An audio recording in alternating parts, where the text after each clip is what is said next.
ان الذين يخشون ربهم بالغيب لهم مغفرة واجر كبير واسروا قولكم او اجهروا به انه عليم بذات الصدور الا يعلم من خلق وهو اللطيف الخبير هو الذي جعل لكم الارض ذلولا فامشوا في مناكبها واليه النشور۔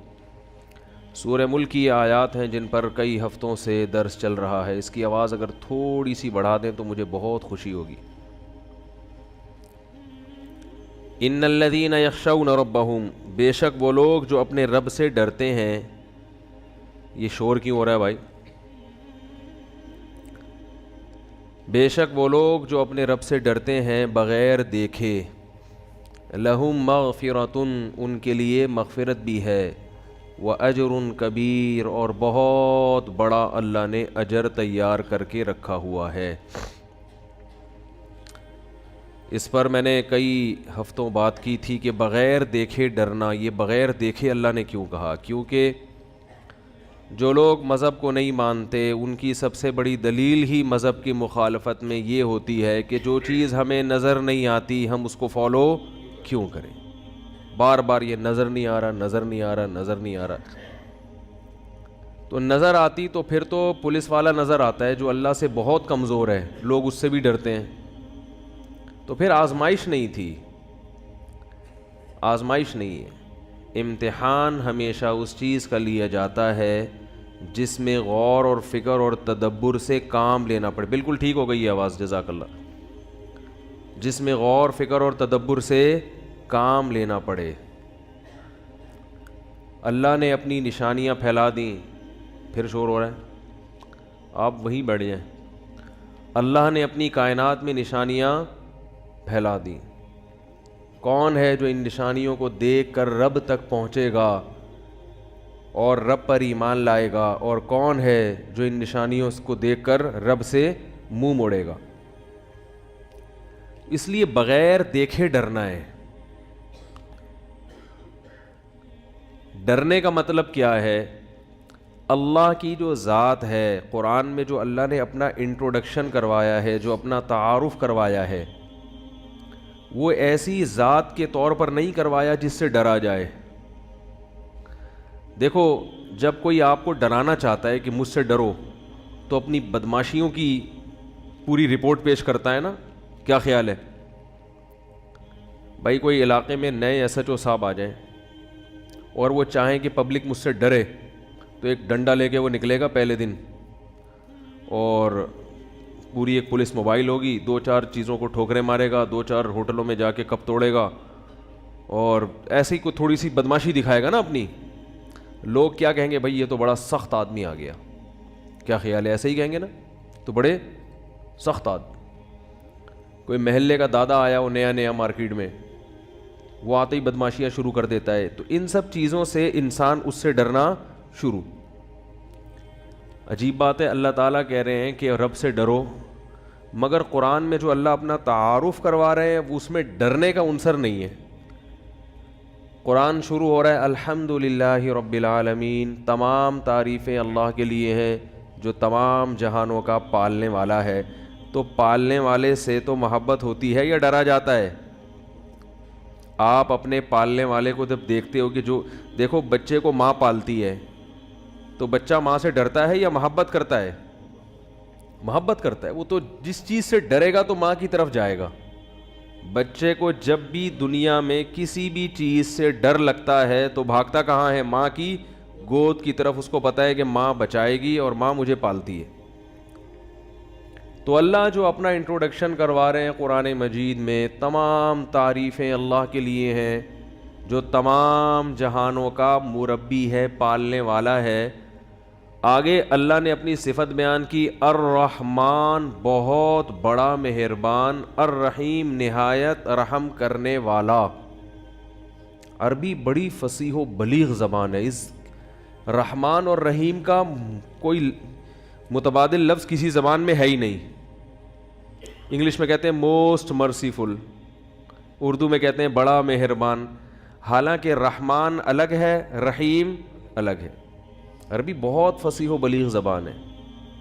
دیکھو اللہ کے جو 99 نام ہے نا، 99 جو قرآن میں جن کا تذکرہ ملتا ہے، ان 99 ناموں کا کسی اور زبان میں ترجمہ ہی نہیں ہو سکتا، کیونکہ دوسری زبانوں میں وہ الفاظ ہی نہیں ہیں. اس کو بس وہ موسٹ اور اس طرح کے الفاظ لگا لگا کے نا کوشش کرتے ہیں کہ اس کے قریب پہنچیں. تو اللہ نے اپنا جو تعارف کروایا الرحمن، رحمان بھی مبالغہ ہے. مبالغہ سمجھتے ہو؟ جیسے گڈ بیٹر بیسٹ نا، گڈ کا معنی اچھا، بیٹر کا معنی زیادہ اچھا، بیسٹ کا معنی سب سے اچھا. تو مبالغہ، اس مبالغہ کہتے ہیں کہ کسی میں کوئی صفت کوٹ کوٹ کے بھری ہوئی ہو، کوٹ کوٹ کے کسی میں کوئی صفت بھری ہوئی ہو، تو اس کے لیے عربی میں الگ سے الفاظ استعمال ہوتے ہیں. جیسے آپ یوں سمجھ لیں کہ ایک ڈرائیور ہے. ڈرائیور وہ ہوتا ہے، ڈرائیور کی دو قسمیں، ایک وہ جو گاڑی چلا رہا ہو تو ہم اس کو کہیں گے یہ ڈرائیو کر رہا ہے. ضروری نہیں کہ وہ ڈرائیور بھی ہو، ہر ڈرائیو کرنے والا ڈرائیور نہیں ہوتا. اور ایک وہ ہوتا ہے جو گاڑی نہیں بھی چلا رہا مگر پھر بھی کیا ہے بھائی، ڈرائیور ہے. بات آ رہی ہے سمجھ میں؟ اس کو صیغہ صفت کہتے ہیں. پہلی قسم کو اسم فاعل کہتے ہیں. اسم فاعل کا مطلب ڈرائیو کر رہا ہے، چاہے ڈرائیور ہو یا نہ ہو. اور یہ ڈرائیو نہیں بھی کر کے کیا ہے، ڈرائیور ہے.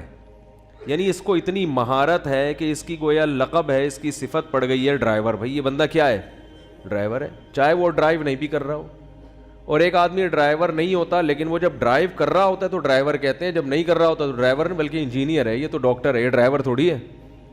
ابھی چونکہ ڈرائیو کر رہا ہے اس لیے ہم اس کو ابھی کیا کہیں گے، ڈرائیور. اس معنی میں نہیں بلکہ اس معنی میں کہ ڈرائیو کر رہا ہے. تو الرحمن کا مطلب یہ نہیں کہ رحم کرنے والا، رحم کرنے والا نہیں، کیونکہ جو جس وقت رحم کر رہا ہوتا ہے اس کو راحم کہتے ہیں. راحم، رحم کر رہا ہے. رحم اس کی صفت ہے یا نہیں ہے، اس کی ذات کے ساتھ چپکی ہوئی ہے یا نہیں، راحم کا لفظ اس کو ڈیفائن نہیں کرتا. بھائی سمجھ میں نہیں آ رہا؟ کیا ہو گیا؟ رحمان کا مطلب ایک معنی تو رحمان میں ایک کا مطلب یہ اس کی صفت لازم ہے، اس کے ساتھ یہ چپکی ہوئی ہے.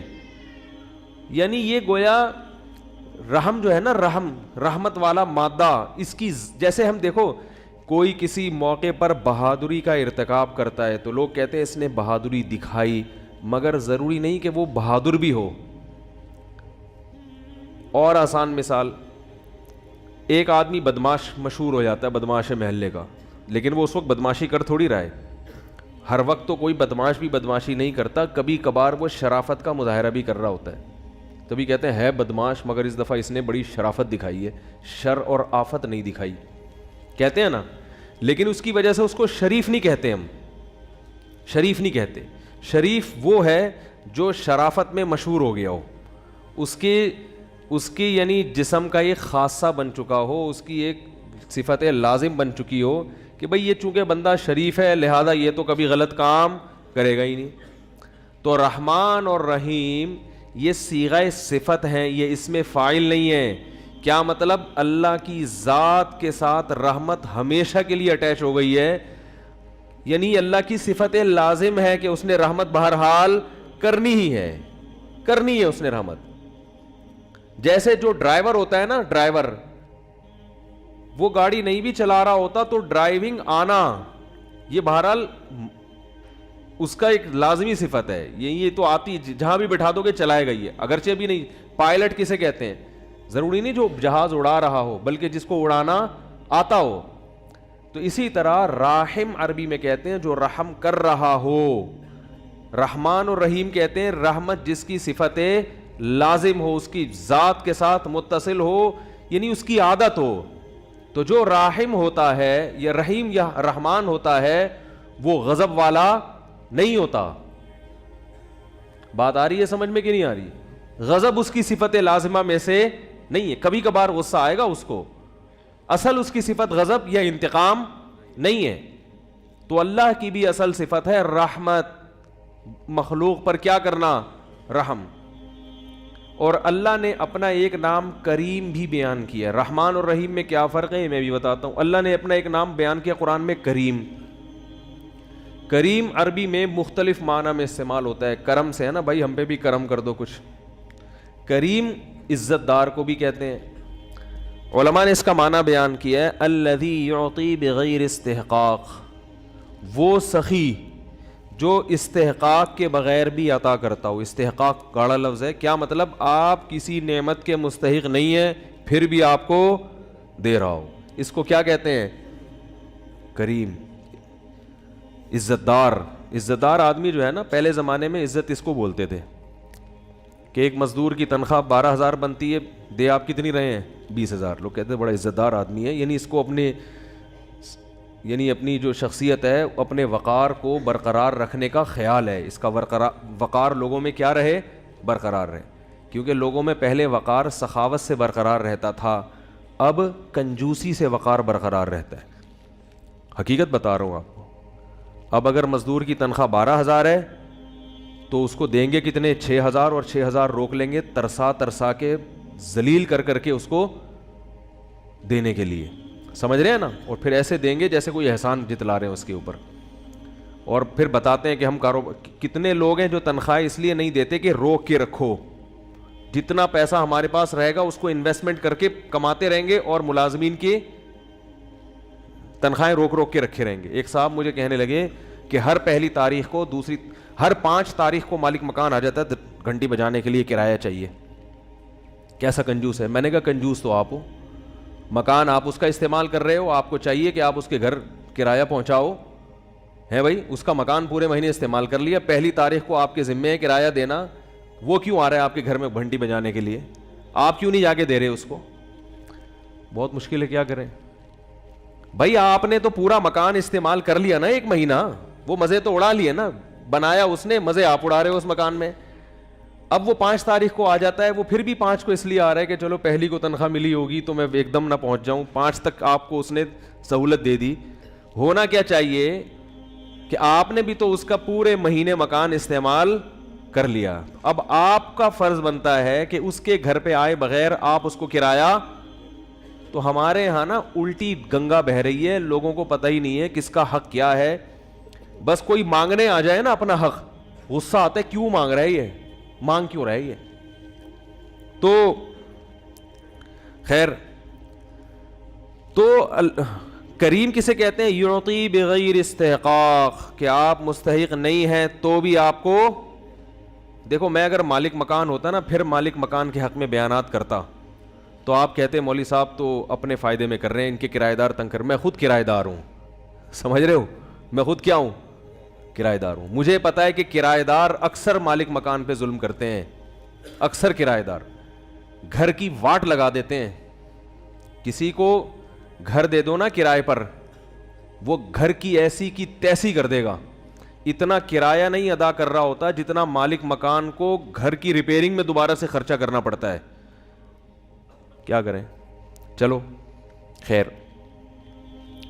تو قرآن مجید میں اللہ کا ایک نام کیا ہے؟ کریم، جو بغیر استحقاق کے آپ کو، بولو بھائی، دے رہا ہے. آپ مستحق نہیں ہیں پھر بھی دے رہا ہے. تو اللہ نے اپنے جتنے نام قرآن میں بیان کیے، اور خاص طور پر 2 صفات اللہ نے اپنی بہت زیادہ ہائی لائٹ کی ہیں، الرحمن اور بولو بھائی الرحیم. یہ صفات اللہ کو اتنی محبوب ہیں. پہلے میں رحمان اور رحیم کا فرق بتا دوں. دونوں میں مبالغہ ہے. اچھا، 2 طرح سے مبالغہ. ایک تو یہ کہ راحم کا مطلب اس وقت رحم کر رہا ہے، رحمان اور رحیم کا مطلب رحمت اس کی صفت لازمہ ہے، تو یہ بھی ایک مبالغہ ہو گیا نا. دوسری طرف مبالغہ یہ ہے کہ تھوڑی بھی اس کے، یعنی یہ بہت ماہر، جیسے ڈرائیور جو ہے نا، ڈرائیور ایک نارمل ڈرائیور ہوتا ہے جو گاڑیاں چلاتا ہے بڑے آرام سے، وہ کیا ہوتا ہے؟ ماہر ڈرائیور. تو ماہر ڈرائیور کے لیے الگ سے تو کوئی انگلش میں لفظ نہیں ہے، نہ اردو میں ہے. تو عربی میں مبالغے کے الگ سے صیغے ہوتے ہیں، جس سے پتہ چلتا ہے کہ یہ صفت اس میں بہت زیادہ، ایک تو اس کے لازمی حصہ ہے یہ، دوسرا تھوڑی نہیں ہے بلکہ کوٹ کے اس کے اندر یہ صفت بھری ہوئی ہے. تو الرحمن کا مطلب بھی رحمت بہت زیادہ ہے اللہ کے اندر، اور رحیم کا مطلب بھی رحمت بہت زیادہ ہے اللہ کے اندر. اب بہت زیادہ کا جب دونوں کا مطلب ہی بہت زیادہ ہے تو یہ الگ الگ الفاظ کیوں ہیں؟ کیا ہو گیا بھائی؟ سوال پیدا ہوتا ہے نا کہ جب دونوں کا مطلب بہت زیادہ رحمت ہے تو رحمان کا لفظ الگ کیوں، رحیم کا لفظ الگ کیوں؟ تو علماء نے اس کا مفہوم بیان کیا ہے کہ بہت زیادہ رحمت دو طرح سے ہوتی ہے. میں اس کو مثال سے سمجھاتا ہوں. دیکھو ہم کہتے ہیں کہ فلاں آدمی علاقے کا بہت بڑا سخی آدمی ہے, بہت بڑا سخی.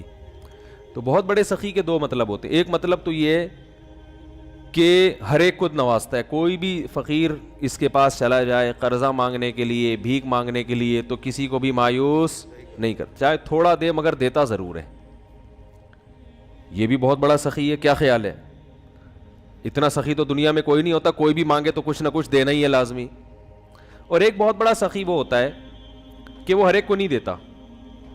وہ پہلے تھوڑی آواز کم ہو گئی ہے اس کی, وہ تحقیق کرتا ہے, شور ابھی بھی ہو رہا ہے, وہ تحقیق کرتا ہے کہ کوئی مستحق ہے یا نہیں ہے, ہر ایک کو نہیں دیتا. اس کو پتا ہے بھائی فراڈی فقیر بہت معاشرے میں گھوم رہے ہیں, کوئی بھی آئے گا تو بیوقوف بنا سکتا ہے, وہ تحقیق کرتا ہے. لیکن جب تحقیق سے ثابت ہو جائے کہ یہ واقعی مستحق ہے تو پھر تھوڑا نہیں دیتا, پھر چھپڑ پھاڑ کے دیتا ہے اس کو. اس کو بھی لوگ کیا کہتے ہیں, یار بڑا آدمی ہے بھائی, بڑا سخی آدمی ہے.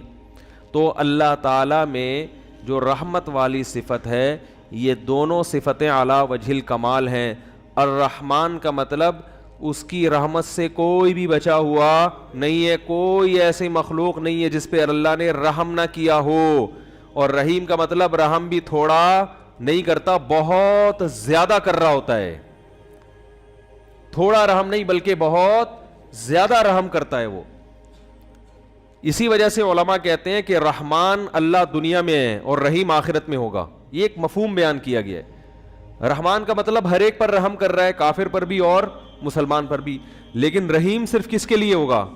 مسلمان کے لیے آخرت میں, جو جنت کی صورت میں ان پر رحم کرے گا, جو جس کی کوئی مثال نہیں ملتی. جنت ایسی اللہ نے بنائی ہے کہ بہت تھوڑا عمل ہم نے کیا اور اللہ اس کا بدلہ بہت زیادہ دے گا. جنت, آج لوگ جنت کا بھی مذاق اڑاتے ہیں. مولانا طارق جمیل صاحب کا بیان ہونے والا تھا یونیورسٹی میں, تو کسی نے فیس بک پہ پوسٹ لگائی ہوئی تھی کہ وہ یونیورسٹی کی لڑکیوں کے ساتھ کہیں گئے ہوں گے تفریح کرنے کے لیے, تو ابھی ہم نے دنیا کی حوریں دیکھی, اب کل ہم جنت کی حوروں پر بیان سنیں گے. ابھی ہم نے دنیا کی حوریں دیکھی, اب کل ہم کس پر بیان سنیں گے؟ جنت کی حوروں پر. ٹھیک ہے, اس طرح کی پوسٹ چلانے والے کا مقصد کوئی جنت کا مذاق اڑانا نہیں ہوگا, لیکن حقیقت ایسی چیزوں سے جنت کی اہمیت کم ہو جاتی ہے, ایک مذاق بن جاتی ہے کہ اچھا ایک چلو یہ بھی ایک حورے ہیں تو وہ بھی ایک حورے ہیں. تو اس طرح کی پوسٹ نہیں چلانی چاہیے. میں یہ نہیں کہہ رہا وہ گستاخ رسول ہیں اور گستاخ ہیں, ان کا سر قلم کر دو, اور اتنا بھی فری ہونے کی ضرورت, جذباتی ہونے کی ضرورت نہیں ہے. بعض دفعہ انسان کی توجہ نہیں ہوتی, وہ ایک چیز مزاح میں کر دیتا ہے. لیکن میں نہیں کہہ رہا کہ وہ یہودی ایجنٹ ہے, پری پلان یہ کام کیا ہے. یہ لوڑے لپاڑے جو آج کل مارکیٹ میں آ رہے ہیں سب کچھ چلا دیتے ہیں. لیکن حقیقت کیا ہے کہ اس طرح کی جو چیزیں ہیں وہ جنت کا کسی بھی طرح سے مذاق نہ اڑایا جائے. جنت ایک حقیقت ہے, بہت بڑی حقیقت ہے, اور خاص طور پر جنت میں حوروں کا بہت مذاق اڑایا جاتا ہے. یہ لبرل لوگ اڑاتے ہیں کہ یہ مولوی لوگ لوگوں کو حوروں کی لالچ میں بیوقوف بنا کے.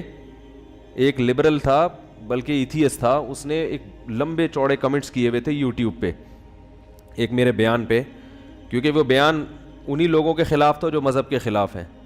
اس نے یہ چلایا ہوا تھا کہ یہ مولویوں نے جنت میں بھی جنسی ہوس اور ان سب چیزوں کا لوگوں کو لالچ دی ہوئی ہے. دنیا میں یہ 4 شادیوں کی لالچ دی ہوئی ہے ان لوگوں نے, ہوس, جنسی ہوس, اس کو نام دیا تھا جنسی ہوس کا.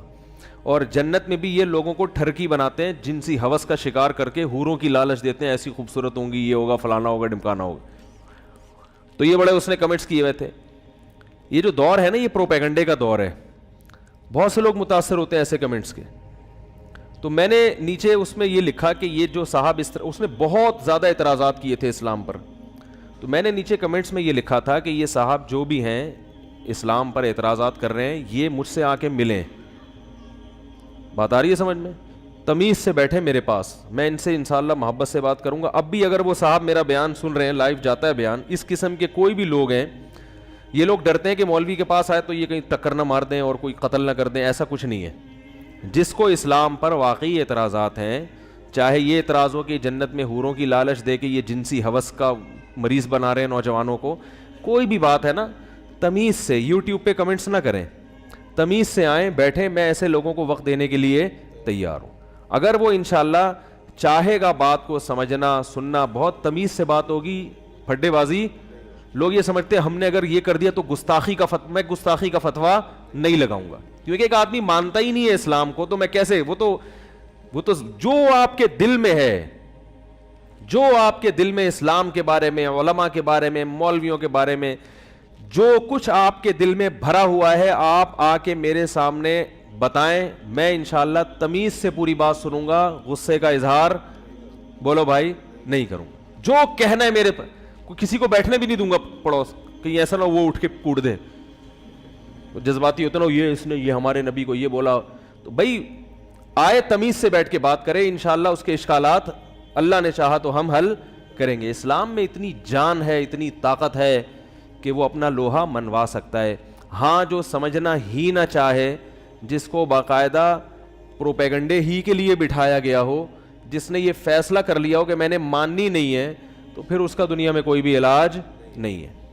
پھر تو یہ کہ ہم سمجھائیں گے. کچھ دن پہلے ایسے صاحب آئے تھے اسلام پر اعتراضات کی, میں نے ہر اعتراض کا جواب دیا, وہ خاموش ہو گئے بالکل. پھر کہنے لگے سمجھ میں نہیں آ رہا. میں نے کہا میں تو اس سے زیادہ نہیں سمجھا سکتا, اب ہدایت کس کے ہاتھ میں ہے؟ اللہ کے ہاتھ میں. کچھ ایسے بھی ہیں جو سمجھ میں آ گیا ان کے. کتنے لوگ الحمدللہ مسلمان ہو چکے ہیں, کتنے ایتھیسٹ ہیں جو ایتھیزم سے توبہ کر چکے ہیں. وہ ان کے بھی میسج آتے ہیں کہ حضرت میں مکمل لبرل آدمی تھا, سارا دن اسلام کے خلاف بولتا تھا, الحمدللہ بیانات سن کے اللہ نے مجھے ہدایت دے دی ہے اور مجھے اسلام سمجھ میں آ گیا ہے, اسلام سے محبت ہو گئی ہے. تو تمیز سے بیٹھ کر بات کرو. اس طرح پروپیگنڈا کرنا, ایبیوز لینگویج استعمال کرنا, یہ شریف لوگوں کا کام نہیں ہے. نبی صلی اللہ علیہ وسلم کو بہت برا بلا کہا ہوا تھا اس شخص نے کہ وہ دیکھو یہ اتنی خود 11 شادیاں کر کے عیاشی میں پڑ گئے اور لوگوں کو بھی 4 کے عیاشی میں ڈال دیا. تو یہ سب پروپیگنڈے ہیں, ان سب باتوں کا ہمارے پاس جواب موجود ہے. تو میں بھی ان کا جواب نہیں دوں گا, موضوع چینج ہو جائے گا. تو جنت ایک حقیقت ہے, اللہ نے بنائی ہے نیک بندوں کے لیے. جنت کی حوریں بھی اس میں ایک حقیقت ہیں. جنت میں شراب کی نہریں ہیں, شہد کی نہریں ہیں, دودھ کی نہریں ہیں. ہمیں تو سب چیزیں چاہیے. جس کو یہ لگتا ہے کہ یہ عیاشی ہے تو بھائی وہ نہ جائے جنت میں, کیا خیال ہے؟ وہ اللہ سے کہے اللہ مجھے نہیں چاہیے, لیکن پھر وہ دنیا میں بھی ان چیزوں کو حاصل کرنے کی کوشش نہ کرے, کیونکہ یہ سب نائٹ کلب کے عادی ہوتے ہیں. اس طرح کے جتنے لوگ ہیں نا, ان کو وہ جنت میں جو اللہ نے حوروں کا نقشہ کھینچا ہے وہ تو لگ رہی ہوتی ہے کہ یہ مولوی لوگوں کو معاذ اللہ ٹھرکی بنا رہے ہیں, یہ کر رہے ہیں وہ کر رہے ہیں, لیکن خود ان کی راتیں کیا کن چیزوں میں گزارتے ہیں, کتنے لڑکیوں سے ان کی دوستیاں ہوتی ہیں, یہ لوگ ہم سے زیادہ جانتے ہیں. ٹھیک ہے نا, یہ تو ہم سے زیادہ جانتے ہیں. تو ان کے ہاں تو حلال و حرام کا کوئی فرق ہی نہیں ہے. تو اللہ تعالیٰ نے ایک حقیقت رکھی ہے, مرد کے دل میں عورت کی رغبت رکھی ہے. تو جنت جب عیش و عشرت کی جگہ ہے تو کیا کرنا ہے ایسی جنت کا جس میں عورتیں ہی نہ ہو؟ کیا خیال ہے؟ وہ میں چٹکلا سناتا ہوں نا, کئی بار آپ سن چکے ہیں. وہ ایک بچے نے, ایک مس تھیں, انہوں نے اپنے وہ بچے بیٹھے ہوئے تھے, اسٹوڈنٹس بیٹھے ہوئے تھے, ان سے معاہدے لیے کہ دیکھو بیٹا پکا وعدہ کرو کہ پان گٹکا نہیں کھاؤ گے. انہوں نے کہا مس پکا وعدہ پان گٹکا نہیں کھائیں گے. بیٹا پکا وعدہ کرو چوری نہیں کریں گے. مس کبھی بھی چوری نہیں کریں گے. ہر چیز پہ وعدہ کر رہے تھے, سارے معاہدے کروا لیے, ملک کی خدمت کریں گے, یہ کریں گے وہ کریں گے, ایمانداری سے جہاں بھی جائیں گے ایماندار. آخر میں کہا کہ بچوں پکا وعدہ کرو لڑکیوں کا پیچھا نہیں کریں گے. بچوں نے کہا پکا وعدہ لڑکیوں کا پیچھا نہیں کریں گے. اب بچوں جو ہے نا اندر وعدہ تو کر لیا. اب مس نے کہا اچھا پکا وعدہ کرو ملک پر جب جان دینے کی باری آئی تو جان دیں گے. انہوں نے کہا دے دیں گے, ایسی زندگی کا کرنا بھی کیا ہے ہم نے. جب جان دینے کی باری آئے گی تو کیا کریں گے؟ جان دے دیں گے, زندگی کو بچا کے کرنا بھی کیا ہے. کیا خیال ہے؟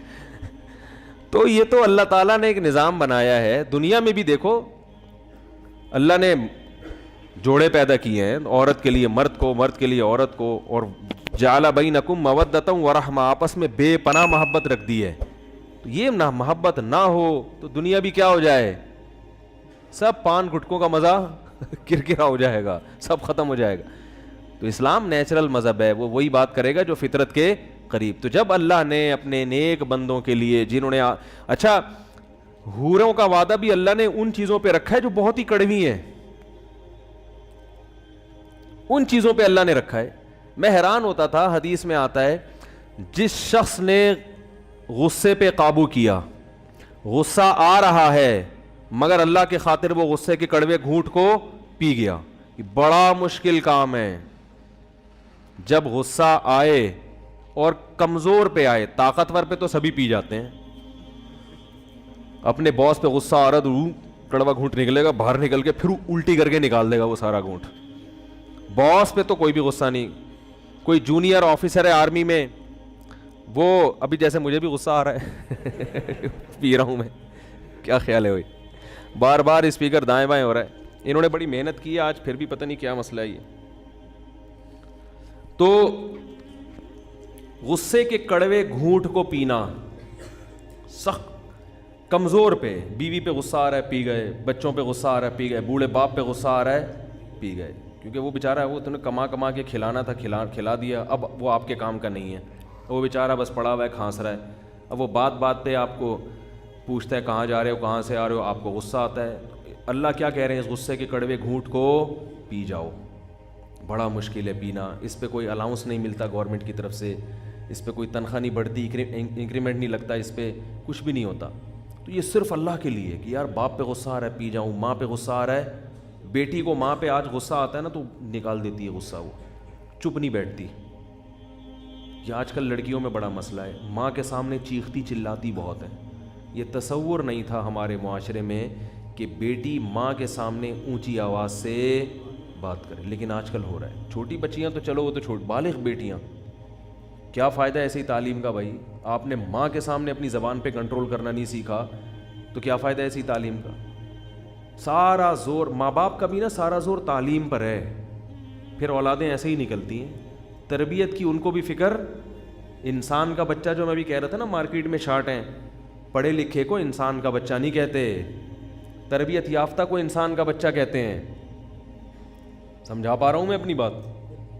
جس کی تربیت ہو, جو اپنے بڑوں کے سامنے چپ رہتا ہو, اس کو کیا کہتے ہیں. یہ مارکیٹ میں ایسے لوگ شارٹ ہیں. اس لیے میں لوگوں کی عقیدت سے کبھی متاثر نہیں ہوتا. لوگ آتے ہیں ہاتھ پاؤں مفتی صاحب چومتے ہیں. بعض لوگ ہاتھ بھی چومنا شروع کر دیے, حالانکہ میں نہیں پیر و مرشد تو ہوں نہیں. مجھے پتا ہوتا ہے کہ اس کے مزاج کے خلاف جس دن میں نے بات کی, یہ تھوکنا بھی گوارا نہیں کرے گا. عوام کی عقیدت ایسی ہی ہوتی ہے. میں نے رمضان میں ایک سیاسی جماعت کے حق میں تھوڑی سی بات کر دی تھی, اس کے مخالف پارٹی کا ایک آدمی بیٹھا تھا, اعتکاف توڑ کے چلا گیا. میری عقیدت محبت میں اعتکاف میں آیا یہاں ہماری مسجد میں, مفتی صاحب کی مسجد میں بیٹھوں گا, اتنے اچھے ہیں مفتی صاحب. میں نے جو بات کی حمایت میں بھی نہیں کی, وہ ایسی بات تھی جس سے تھوڑی سی حمایت ٹپک رہی تھی کہ فلاں پارٹی کی تھوڑی سی کیا کر رہا ہوں حمایت. وہ تھے اس پارٹی کے کیا مخالف. اتنا غصہ آیا ان کو کہ میں تو مفتی صاحب کو نیک آدمی سمجھتا تھا, انہوں نے اس پارٹی کی کیا کر دی, اعتکاف توڑ کے. یہ بھی نہیں دیکھا کہ اعتکاف توڑنا جائز نہیں. تو پبلک کی عقیدت سے جو متاثر ہو جائے, سارے ایسے نہیں ہوتے الحمدللہ, کچھ واقعی تمیز کے بھی ہوتے ہیں لیکن یہ عقیدت محبت یہ بڑی عجیب چیز ہے. ذرا سی مزاج کے خلاف ظرف ہے ہی نہیں لوگوں میں. بھائی یہ فرض کر لو کہ ان سے غلطی ہو گئی ہوگی, مولوی صاحب سے, انسان ہے, غلطی ہو گئی ہوگی, تو غلطی نہیں ہو سکتی کیا. بھائی یہ جو فلاں کے بارے میں سپورٹ کر رہے ہیں یہ غلط کر رہے ہیں, ان کے خیال میں صحیح ہے لیکن ہمارے خیال میں کیا غلط, ختم, قصہ ختم. چلو جی اب مولوی صاحب کا بیان سنتے ہیں. ساری باتیں تو نہیں آپ کو غلط لگیں گی نا. اور بعض دفعہ یہ بھی ہوتا ہے کہ آپ خود غلط ہوتے ہیں. جو بیان کرنے والا ہے, وہ جس کی حمایت کر رہا ہوتا ہے, وہ حمایت واقعی کیا ہوتی ہے. جیسے یہ غلط ہو سکتے ہیں تو آپ بھی تو غلط ہو سکتے ہیں نا. تو ذرا سی بات دائیں بائیں ہو جائے, مزاج کے خلاف ہو جائے, ایک دم عقیدت ختم. تو پھر باپ کے ساتھ بھی یہی سلوک ہے, ماں کے ساتھ بھی یہی سلوک, جس کو عالم مفتی کہتے ہیں اس کے ساتھ بھی یہی سلوک, جن کو مولانا تاج جمیل صاحب کا دیکھو نا کیا حشر کیا. یہ سارا عقیدت مندوں نے ہی کیا ہے. حضرت مولانا تاج جمیل صاحب کا جو کچھ دن پہلے بیان آیا تھا, پی ٹی آئی کے تھوڑا سا حق میں جا رہا تھا وہ بیان, تو ان کے جو پی ٹی آئی کے مخالفین تھے انہوں نے کیسی ایسی کی تیسی کر کے رکھی ہے ان کی. بھائی آپ ایک آدمی کی محنت دیکھو, ساری زندگی اس سے آپ نے اتنا کچھ سیکھا ہے, اگر زیادہ سے زیادہ غلط کر دیا نا تو بھائی بولو انسان ہے, غلطی ہو سکتی ہے, ان کو نہیں حمایت کرنی چاہیے تھی, انہوں نے کر دی, غلط کیا, بس ختم ہو گئی بات. آپ ایک کلپ بنا دو حضرت کی رائے سے متفق نہیں, ختم. سب گالیاں، منافق، یہ بکا ہوا، اور ابھی تک میرے پاس SMS آ رہے ہیں میرے خلاف بھی اور ان کے خلاف بھی، اس میں ایسی ایسی فحش گالیاں کہ میں کیا بتاؤں. تو یہ کیا ہے؟ جذبات میں ایک دم پاگل ہو جانا، ایک دم پاگل. تو میں یہ سوچتا ہوں کہ جن کو اپنے غصے پہ، اپنے جذبات پہ اتنا بھی کنٹرول نہیں ہے، وہ کیسے زندگی گزارے گا بھائی؟ کیسے؟ تو اللہ تعالیٰ نے ہمیں حکم دیا ہے کہ ہم جذبات میں اور غصے کے وقت اپنے آپ کو، بولو بھائی، کنٹرول کریں کہ یہاں غصہ جاری کرنا ہے یا نہیں کرنا. کسی کی رائے سے آپ کو اختلاف ہو سکتا ہے، کوئی بھی زمزم کے نہائے ہوئے نہیں ہوتے سب لوگ. علماء سے بھی غلطیاں ہو سکتی ہیں، تنظیموں سے بھی ہو سکتی ہیں، ہر ایک سے ہو سکتی ہے. اس کا ایک ماں باپ سے بھی ہو سکتی ہے. ایک آدمی میرے پاس آیا، میرے ابا یہ کر رہے ہیں، میرے ابا، میں نے کہا ابا غلط کر رہے ہیں آپ کے، میں خام میں حمایت نہیں کروں گا، لیکن آپ ابا کو ٹھیک کرنے کی کوشش، بولو بھائی، نہ کریں. آپ کے، ان کے آپ پر احسانات ہیں، آپ کے وہ ابا ہیں. آپ کی جو ذمہ داری ہے خدمت کرنا، محبت سے نصیحت کرنا، بس اس سے زیادہ آپ کی ذمہ داری نہیں. ختم. اب جو کر رہے ہیں ان کو کرنے دو، ان کے لیے دعا کرو بس. ابراہیم علیہ السلام کو دیکھو نا، کتنا غلط کر رہے تھے ان کے ابا. ابراہیم علیہ السلام کے جو والد تھے آزر، بت بنات کے بت فروخت کرتے تھے، اور بیٹا بت شکن، بالکل الگ الگ مذہب. سورہ مریم دیکھیں، ابراہیم علیہ السلام نے اپنے والد سے کہا یا ابتی، اے میرے پیارے ابا، اے میرے پیارے ابا. ابتی محبت کا لفظ ہے. لما تعبدو، ایسوں کی عبادت کیوں کرتے ہو، ما لا یسمع، جو سن نہیں سکتے، ولا یبصر، جو دیکھ نہیں سکتے، ولا یغنی عنک شیئا، کوئی فائدہ نہیں پہنچا سکتے آپ. اے میرے پیارے ابا، ایسے نصیحت کر رہے ہیں. اور پھر ابا کی طرف سے دھمکی، لأرجمنک، میں تجھے پتھروں سے مار کے ہلاک کر دوں گا. اور یہ دھمکی برائے دھمکی نہیں تھی جیسے آج کل ابا کہتے ہیں یہ ٹانگیں توڑ دوں گا، تو پتہ ہوتا ہے بیٹے کو توڑیں گے تھوڑی. لیکن اس زمانے میں دستور تھا کہ جب کسی کو سخت سزا دینی ہوتی یا تو آگ میں ڈال دیتے یا رجم کرتے، پتھروں سے ہلاک کر دیتے. تو واقعی حقیقت میں دھمکی دینے لگے کہ میں تجھے پتھروں سے مار کے ہلاک کر دوں گا.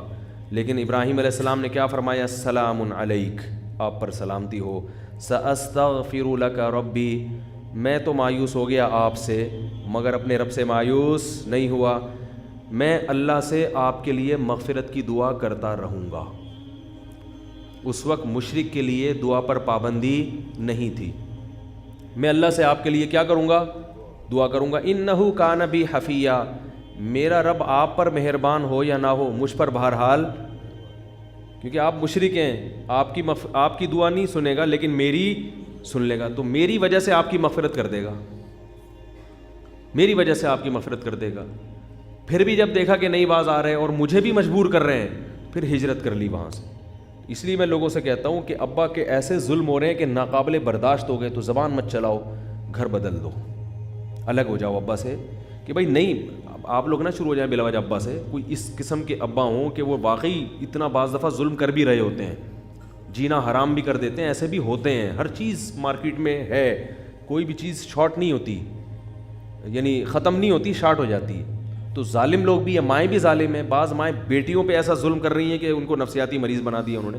بعض مائیں، اکثر تو مائیں اچھی ہوتی ہیں، ماں سے بڑھ کر کون ہوتا ہے.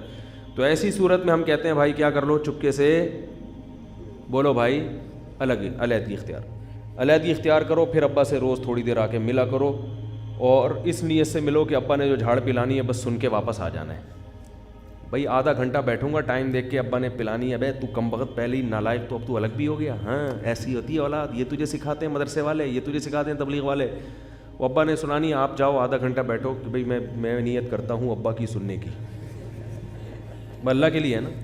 میں نیت کرتا ہوں ابا کی الٹی سیدھی سننے کی، کیونکہ وہ میرے، جب نماز میں لوگ لمبی چوڑی نیتیں کرتے ہیں نا، میں نیت کرتا ہوں ابا کی سننے کی، الٹی سیدھی سننے کی، کیونکہ وہ میرے ابا ہیں، ان کی سنوں گا تو ثواب ملے گا. اور کیا وہ بھی میں بتاؤں گا کون سا ثواب ملے گا، تو وہ بس سنوں گا. کیونکہ ابراہیم علیہ السلام نے تو اس سے بھی زیادہ سنی ہے، ان کو تو اس سے بھی زیادہ دھمکیاں ملی تھیں. یہ سب محاسبے مراقبے کر کے آپ پہنچیں، آدھا گھنٹہ تمیز سے سنیں، اس کے بعد بولیں اور ابا سنائیں کوئی خدمت میرے لائق، خدمت میں تجھے گھنٹے سے. تو اس طرح آدھا گھنٹہ ہو تو پھر پتلی گلی سے نکل لیں.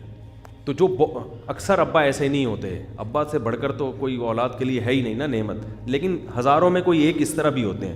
تو میں ان کو یہ مشورہ دیتا ہوں، جاؤ سن کے اور کچھ ہدیہ بھی دے دو ان کو، خرچہ بھی اٹھاؤ ان کا، ہدیہ بھی دو. دیکھو سب کچھ عبادت سے نہیں ہوتا.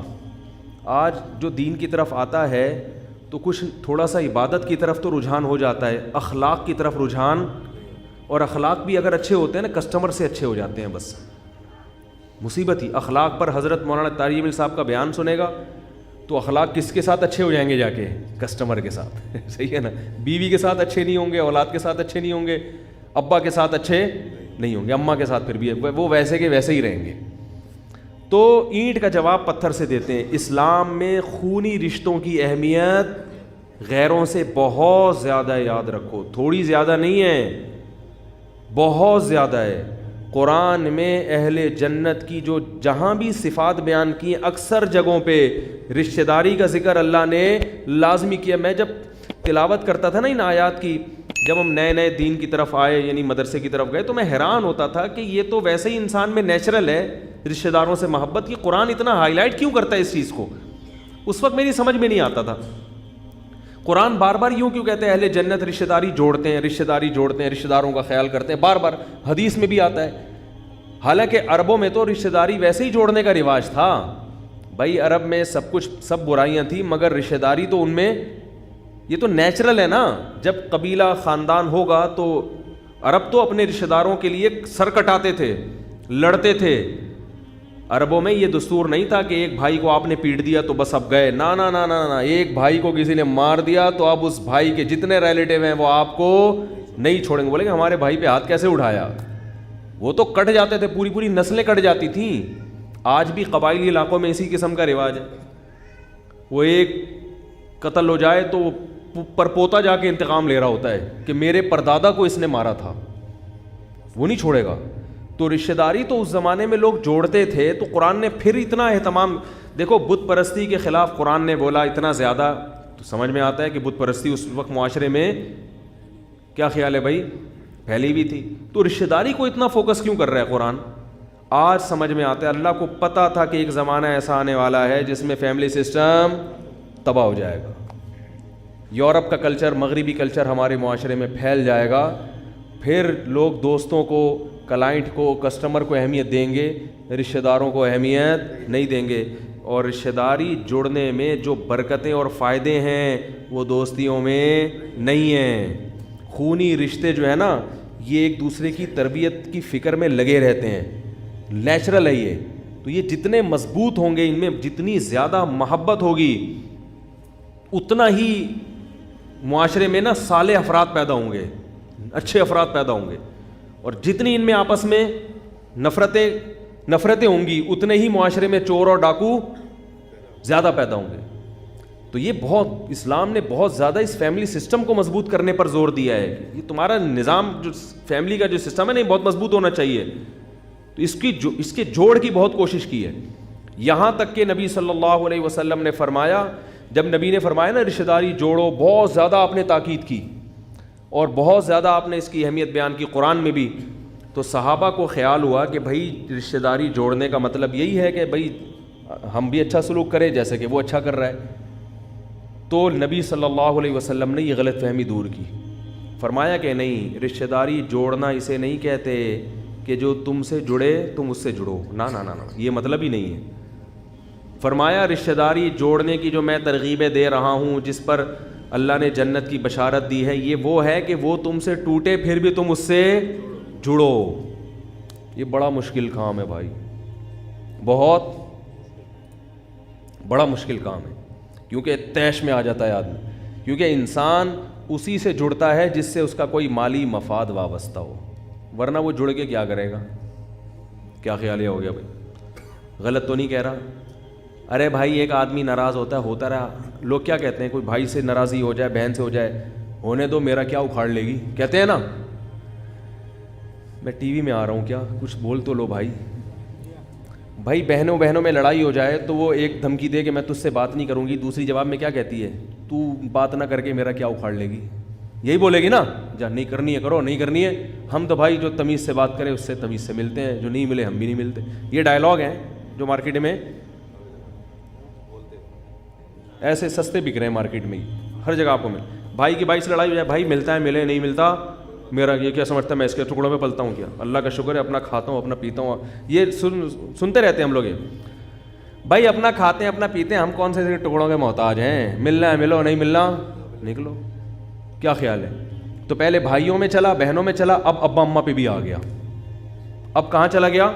ابا اماں پہ بھی یہ ڈائلاگ چل رہے ہیں. بھائی ابا ہیں، کھلا دیا ہم نے، انہوں نے کون سا ہمارا کوئی اتنا خیال کیا ہے؟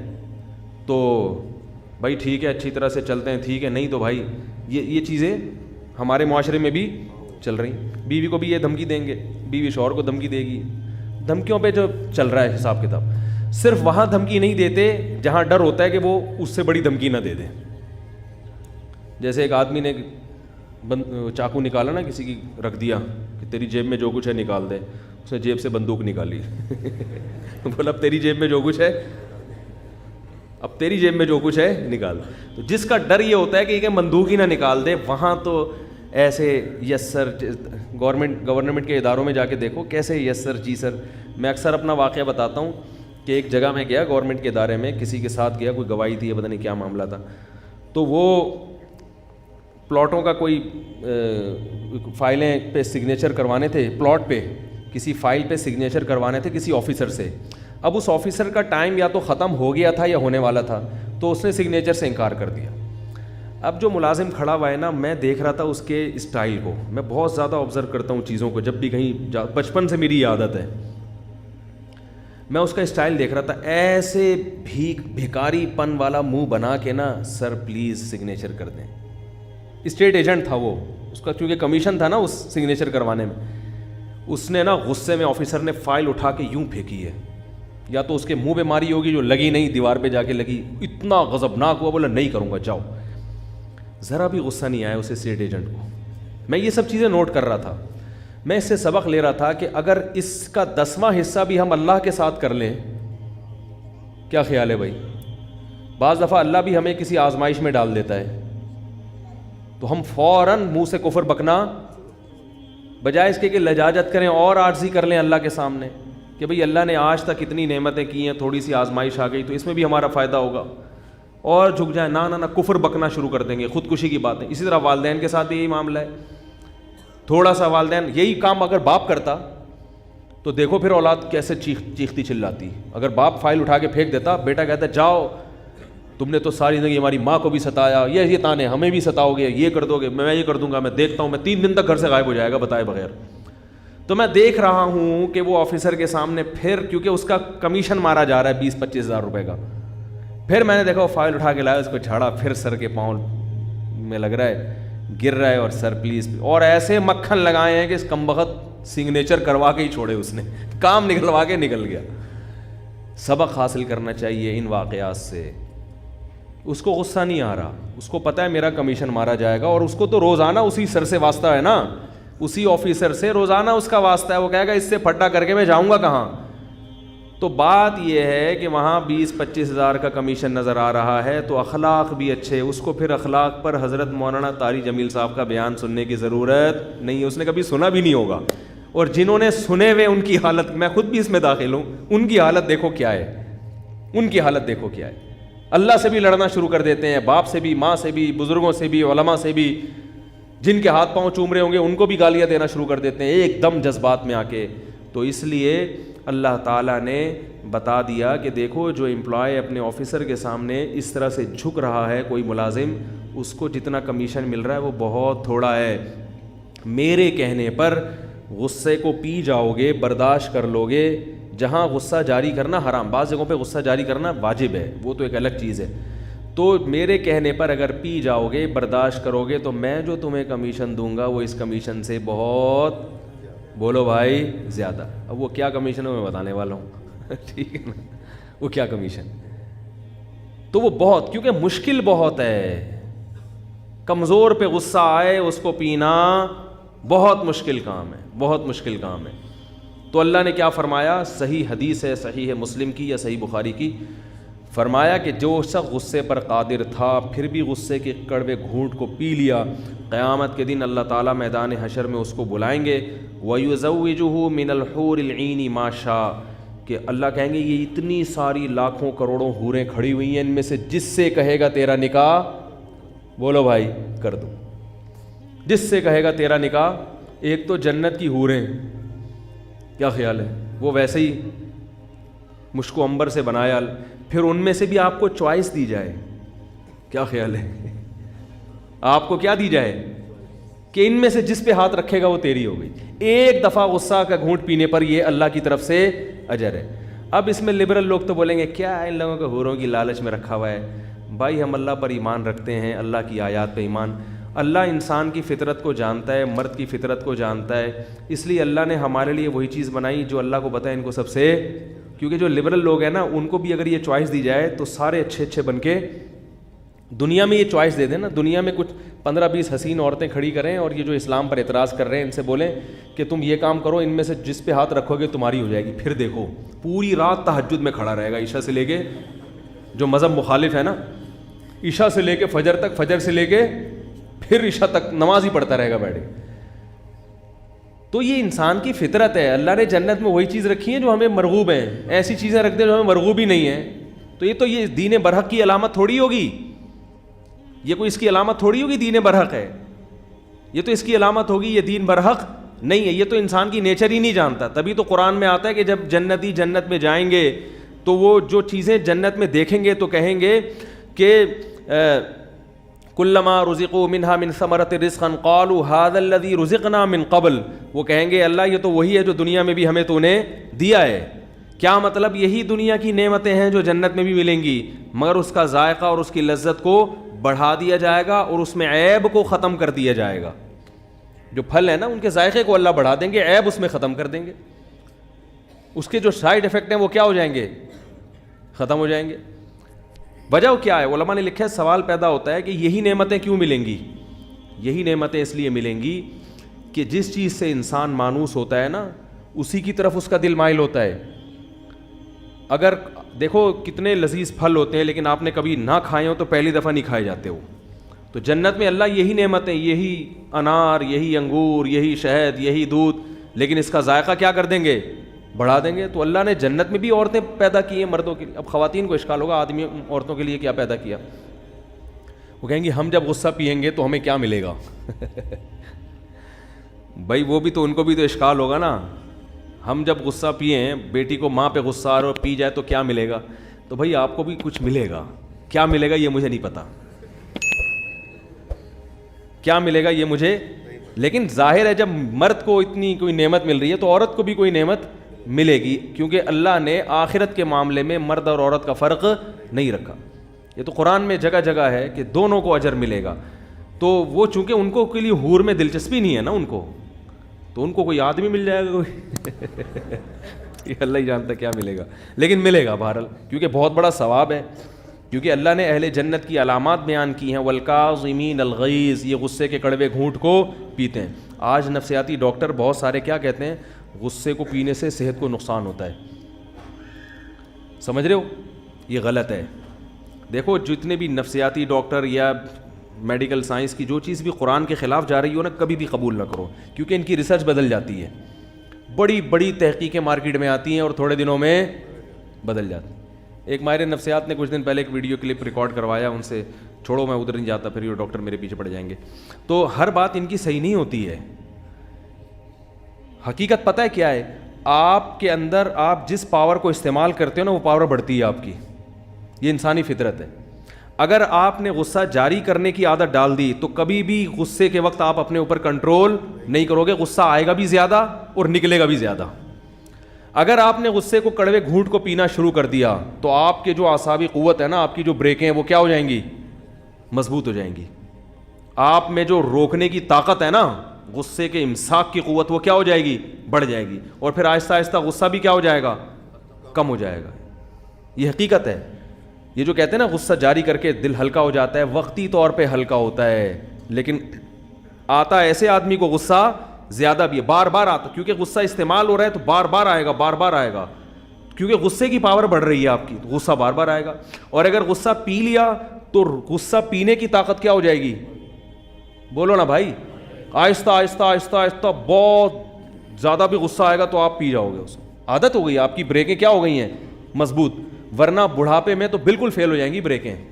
اگر جوانی میں اپنے اوپر غصے کو قابو کرنے کا آپ نے طاقت پیدا نہیں کی تو بڑھاپے میں تو اور انسان کمزور ہو جاتا ہے نا اعصاب، پھر تو ذرا ذرا سی بات پہ بھڑکتا ہی رہے گا بھڑکتا ہی رہے گا. تبھی جو آفیسر لوگ ہوتے ہیں نا، سب نہیں، بہت سارے آفیسر جن کو ہر وقت آرڈر چلانے کی عادت ہوتی ہے، بڑھاپا بڑا خراب گزرتا ہے ان کا، کیونکہ انہوں نے نو کا لفظ کبھی سنا ہی نہیں ہوتا. تو اب بڑھاپے میں تو لوگ نہیں مان رہے ہوتے بات، وہ پھر نو سنتے ہیں تو ایک دم بھڑکتے ہیں، کر بیچارے کچھ سکتے نہیں ہیں تو ایک ڈپریشن میں چلے جاتے ہیں.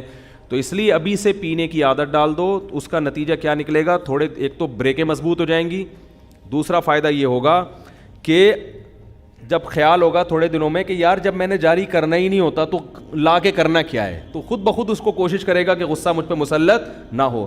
تو غصہ ختم کبھی بھی نہیں ہو سکتا، یاد رکھو، کم ہو جائے گا. کیونکہ لوگ بعض علماء کو غصے کی حالت میں دیکھ کے نیگیٹو کمنٹس کرتے ہیں، دیکھو یہ غصہ، ان کو غصہ آ رہا ہے. تو غصہ ختم کبھی بھی نہیں ہو، یہ صرف گدھے میں غصہ ختم ہوتا ہے. کچھ کتنا بھی مال ڈال دو، کچھ بھی کر لو، وہ گدھے کا گدھا ہی ہے، کبھی بھی اس کو غصہ نہیں آئے گا. جو آدمی نارمل ہوتا ہے اس کو غصہ بہرحال آتا ہے، ہاں کم آتا ہے، زیادہ نہیں آتا، لیکن آئے گا ضرور، کیونکہ بہت کچھ غلط ہوتا ہے. اللہ نے انسان میں جو غصہ رکھا ہے وہ سیلف ڈیفینس کے لیے رکھا ہے، تو وہ بالکل ختم کر دیا تو معاملہ خراب ہو جاتا ہے. ابھی آج دوپہر کوئی صاحب ملنے کے لیے آیا، مجھے غصہ آ گیا کیونکہ میں اتنا زیادہ ڈپریشن میں جانے لگا ہوں. ہر وقت کوئی نہ کوئی ملنے آ رہا ہے، ملنے آ رہا ہے، ملنے آ رہا ہے، ملنے آ رہا ہے بے وقت. پھر میں جان چھڑاتا ہوں تو چھوڑ نہیں رہے. بھائی وقت لے کر آؤ جب کسی کے پاس آنا ہے. تو میں تھوڑا سا معمولی سا میں نے غصہ کیا ان کے. میں نے کہا بھائی کوئی ٹائم ہوتا ہے. کہنے لگے نہیں ہم بہت دور. میں نے کہا ابھی آپ کو میں فارغ کر کے جاؤں گا، ادھر گیٹ پہ کوئی کھڑا ہوگا، میں دور سے آیا ہوں. وہاں جاؤں گا تو سیڑھیوں پہ چڑھ رہا ہوں گا گھر کی، وہاں سے آواز آئے گی میں ملنے کے لیے آیا ہوں. پھر گھر جا کے بیٹھوں گا، کوئی دروازہ نوک کرے گا، کوئی ملنے کے لیے آیا ہے. یہ جو بڑے علماء ہوتے ہیں یا جو مشہور لوگ ہوتے ہیں یہ تو پبلک میں آتا ہی نہیں ہے نا. میں نے کہا ہمیں تو نماز کے لیے آنا ہے، بیانات کے لیے جانا ہے، تو مجبور ہو گئے ہم. تو میں نے کہا میں نہیں برداشت کر سکتا. تو یہ اتنا غصہ جو ہے نا یہ کس کے لیے اللہ نے رکھا ہے؟ سیلف ڈیفینس کے لیے. ورنہ لوگ محبت میں کیا کریں گے؟ گھول کے پی جائیں گے، گھول کے پی جائیں گے محبت میں. تو وہ آ جاتا ہے انسان کو بھائی کچھ تو تمیز سے آرام سے معذرت کے ساتھ زندگی کو. ابھی وہ آ رہا تھا لیکن اللہ کا شکر ہے میں نے پی لیا. حور کا تصور جیسے ہی کیا میں نے پی لیا الحمدللہ. ٹھیک ہے، تو ملاقات ضرور کریں، 100 دفعہ کریں، لیکن وقت لے کے، ٹائم لے کے آؤ. پھر ہم نہ بیٹھیں تو آپ کا حق، پھر آپ غصہ کریں، آپ کا حق بنتا ہے. تو اللہ تعالیٰ نے جو اجر رکھا ہے جنت میں وہ وہی چیزیں رکھی ہیں جو دنیا میں اللہ نے ہمیں دکھائی ہیں. تو اس لیے یاد رکھو جنت کو معمولی چیز نہ سمجھیں. یہ ایک حقیقت ہے. جن کی سمجھ میں آ گئیں تو قرآن ان کے حالات بھی بیان کرتا ہے. آپ اسلاف کے حالات دیکھو، اسلاف کے حالات. راتوں کو جاگتے تھے جنت کی لالچ میں. دنیا میں تھوڑی سی چیز کی ہمیں لالچ ہو جائے کیسے پاگل ہوتے چلے جاتے ہیں. اور یاد رکھو یہ جو اللہ نے جنت اور جہنم، ہاں میں پہلے وہ بات مکمل کر لوں جلدی سے. رحمان کا مطلب کیا ہوتا ہے؟ سب پہ رحم کرتا ہے. رحیم کا مطلب رحمت بھی بہت زیادہ کرتا ہے. تو یہ بہت زیادہ رحمت بعض علماء کی رائے کے مطابق کہاں ہوگی؟ میری رائے تو یہ ہے کہ اللہ نے دنیا میں بھی بہت زیادہ رحمت کی ہے، اور جنت تو بہت ہی زیادہ ہے، وہ تو بہت زیادہ ہے. تو اب اللہ نے اپنی جو صفات بیان کی ہیں وہ بہت مہربان اور نہایت رحم کرنے والا. تو اس میں ڈرنے کا تو کوئی، پھر ڈریں کیوں بھائی؟ جب اللہ رحم کرنے والا ہے، کیسی رحمت ہے؟ حدیث میں آتا ہے کہ جب اللہ نے اس کائنات کو بنایا، دیکھو جب بھی کوئی نیا ملک بنتا ہے تو ایک قانون بنتا ہے نا، دستور بنتا ہے، آئین بنتا ہے. کیا خیال ہے؟ کیا ہو گیا بھائی؟ ایسا ہوتا ہے کہ نہیں ہوتا؟ جب بھی کوئی نئی ریاست وجود میں آتی ہے تو قانون بنتا ہے کہ بھائی اس ریاست میں اس آئین کے تحت سب سے پہلے یہ لکھا جاتا ہے یہ ایک لبرل حکومت ہوگی یا مذہبی حکومت ہوگی. کیا خیال ہے؟ جمہوری طرز پہ ہوگا یا آمریت اس میں رہے گی، بادشاہت ہے یا جمہوریت ہے، سب چیزیں طے ہو جاتی ہیں. تو نبی صلی اللہ علیہ وسلم نے ارشاد فرمایا کہ اول ما خلق اللہ القلم. جب اللہ نے اس کائنات کو بنایا نا تو کائنات بنانے کے بعد اب اس کے لیے آئین لکھنا تھا. اللہ نے آئین تیار کرنا تھا نا، ایک لا کہ کیا کس اصول کے تحت اس کائنات کو میں چلاؤں گا. تو لکھنے کے لیے سب سے پہلے کیا چاہیے؟ قلم. یہ ہمیں سمجھانے کے لیے مثالیں دی گئی ہیں. تو اول ما خلق اللہ القلم، اللہ نے سب سے پہلی چیز کیا بنائی؟ قلم. اب یہ دستور، اب اللہ کو الیکشن کرانے کی ضرورت نہیں ہے، سینٹ سے منظور کرانے کی ضرورت نہیں ہے، خود ہی اللہ نے اپنے لیے آئین بنایا جس آئین کا اللہ پابند ہوگا. عجیب دیکھو، یعنی اللہ دستور لکھ رہے ہیں کس کے لیے؟ اپنے آپ کو پابند کرنے کے لیے. خود اللہ اپنے آپ کو پابند کرنے کے، میں ان اصولوں کا پابند رہوں گا. یہ تعبیرات ہیں. فرمایا سب سے پہلی چیز جو اللہ نے اس قلم سے لکھی ہے، سب سے پہلی چیز بنائی قلم، اور اس سے کیا لکھا؟ سب سے پہلا لفظ جو اللہ نے لکھا ہے سبقت رحمتی علی غضبی، کہ میری رحمت میرے غصے پر غالب رہے گی. میری رحمت میرے غصے پر، یعنی اصول قیامت تک کے لیے اللہ نے ہمیشہ کے لیے بنا دیا. کیا مطلب؟ رحمت کی کوئی ریزن نہیں ہوگی. بات آ رہی ہے سمجھ میں؟ غالب کا مطلب یہی ہے نا بھائی، غصے کے موقع پہ غصہ آئے گا، سب کو آتا ہے، اللہ کو بھی غضب آئے گا غضب کے موقع پہ، لیکن رحمت غالب رہے گا. کیا مطلب؟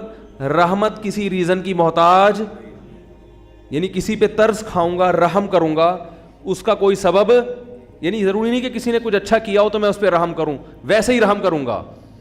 اور غضب پر رحمت غالب کا مطلب بعض دفعہ ایسا بھی ہوگا کہ ایک پہلو اس کا تقاضا کرتا ہے کہ اس پہ رحم کیا جائے، اور ایک پہلو سے دیکھا جائے تو اس پہ یہ غضب کا مستحق ہے، تو رحمت والے پہلو کو ایسے موقع پہ کیا کر دوں گا؟